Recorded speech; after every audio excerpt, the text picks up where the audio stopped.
انت تعرف مصر بقى على كده يا قائد. ترجع علاقة مصر ببلادنا بلاد الإغريق قبل ولادتي منذ قرون، فقد تمكن تجار اليونان والوسطاء من تأسيس محلة لهم في دلتا النيل في محافظة البحيرة. وتوطدت علاقة المصريين بالإغريق طوال فترة الاستعمار الفارسي لوادي النيل، فلما استطاعت مقدونيا أن توحد الإغريق وتخلق منهم قوة متماسكة، عزم والدي الملك فيليب على القيام بغزو الإمبراطورية الفارسية، ولكن لم تمهله الأقدار على ذلك، فقد مات قبل تنفيذ مشروعه. وساب لك المهمة الكبيرة دي تكملها من بعده يا قائد. بدأت حملتي بالفعل، وانتصرت على القوات الفارسية في آسيا، وآثرت أن أسيطر على البحر وشواطئه الشرقية، فاتجهت واحتللت كل مواني ومدن الساحل الشرقي للبحر المتوسط، ووصلت بعد ذلك إلى شواطئ مصر فاستلمتها من الوالي الفارسي دون مقاومة، وتقدمت بعد ذلك إلى منف بين مظاهر الترحيب الشديد من أبناء مصر الفارحين بخلاصهم من الحكم الفارسي البغيض. وهزمت الفرس شر هزيمة وحطيت حد لحكمهم في مصر، والمصريين وقتها بصولك بصة صديق وحليف بيحترم دينهم وعقيدتهم، وتوجوني على نهج الفراعنة، وحملت لقب ابن آمون، وأريد أن أقوم لهم بعمل عظيم وتأسيس مدينة هناك تحمل اسمي وتخلده عبر التاريخ، ونسميها اسكندرية يا قائد، أصلها ما ينفعش تتسمى غير كده. الأسكندرية. إنه اسم رائع ويناسبني جدا. خلاص اتفقنا على بركة الله، قول انت امين وانا وابله صوفيا جاهزين.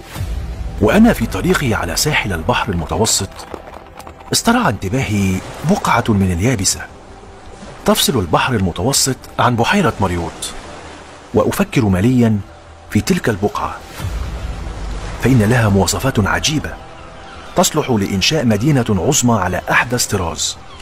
فهذه البقعة تصلها مياه الشرب العذبة من النيل عن طريق الفرع الكانوبي، وتوجد جزيرة صغيرة في مواجهة تلك البقعة لا تبعد عنها أكثر من ميل واحد مما يمكن وصلهما معا، وتعتبر هذه الجزيرة جبهة دفاعية أمامية للمدينة، وبوجود بحيرة مريوط جنوب هذه اليابسة يشكل لها تحصينا دفاعيا ممتازا من ناحية الجنوب.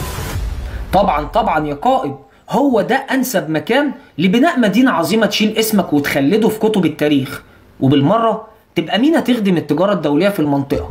لقد اختمرت الفكرة في ذهني الآن، وأعهد إليك بتخطيط هذه المدينة الجديدة أيها المهندس سليم، أنت ومن معك. الله على دماغك يا قائد، يوناني فعلا.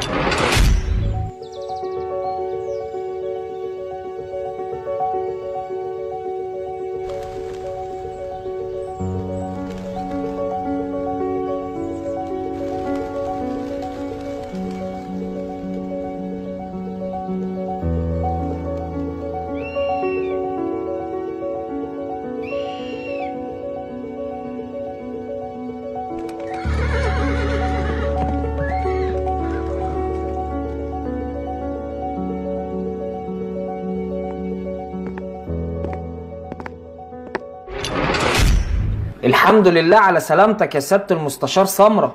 الله يسلمك يا سيادة المستشار سليم.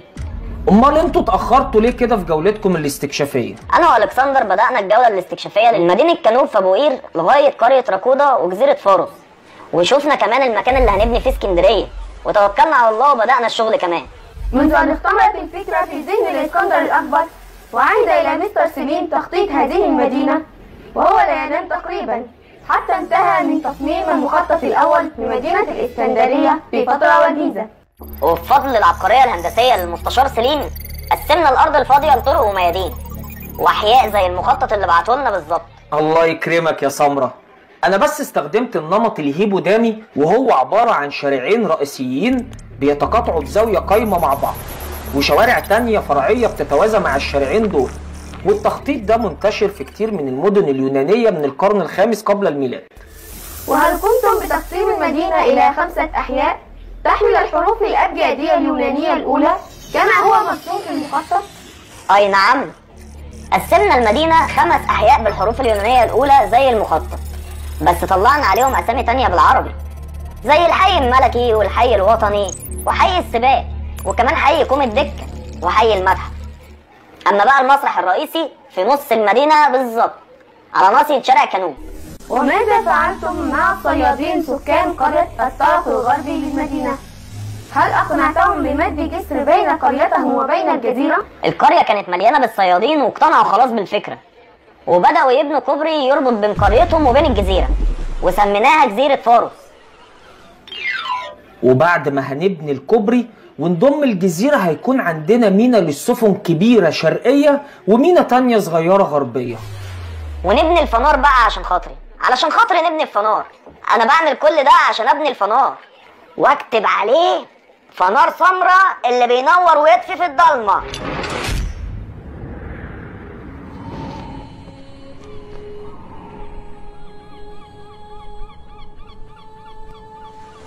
وبعد أن وضع الإسكندر المقدوني تصوره لمدينة الإسكندرية القديمة، غادر البلاد ليستكمل فتوحاته في الشرق.